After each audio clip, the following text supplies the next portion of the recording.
Makita sa CCTV video nga ini nga nagbunggoanay ang duha ka motorsiklo nga naglapta ang mga biktima sa karsada. Natabo ang aksidente pasado las 11 kagabi sa barangay Puo, Kalibo, probinsya sa Aklan. Sa inisyal impormasyon nga nabaton sa Kalibo PNP anom ang mga biktima nga naglinapta sa lugar.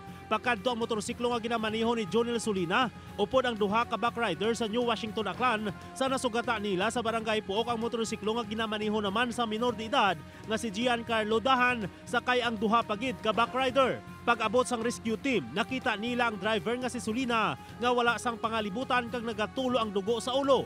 Ginhingagaw ini nga dalon sa ospital upod ang duha pagid ka mga upod.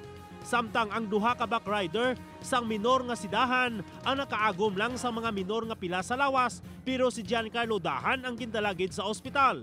Naobserbahan sang otoridad nga pila sa mga biktima nagapanimaho sa makahulubog nga ilimnon sa ilang nga pagresponde sa lugar. Nadakpan ang chainsaw operator nga si Romulo Bautista, 58 anyos, ang Hinalinan, Barbaza, probinsya sang Antique. Akto ini nga nakita sang Barbaza Municipal Police Station nga nagapanaray sa barangay Lisob, Barbaza.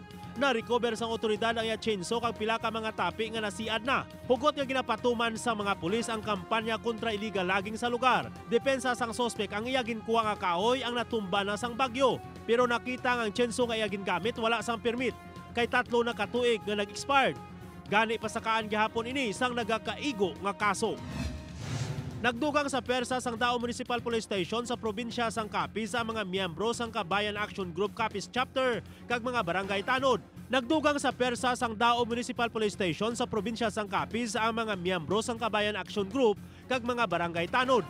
Pagi sini nagapati si Senior Inspector Peter Jan Pisminia, Acting Chief of Police, nga mas mapasanyog nilang pagbantay labi na sa tion sang kagabihon. Ginplastar sang hepe ang tanan nila nga katungdanan kag responsibilidad. Lakip na kun sa diin nga mga lugar dapat sila magbantay. Madugay na nga nagahingyo sang bulig ang pulis sa mga force multiplier agod magbantay sa kalinong kag katawhay.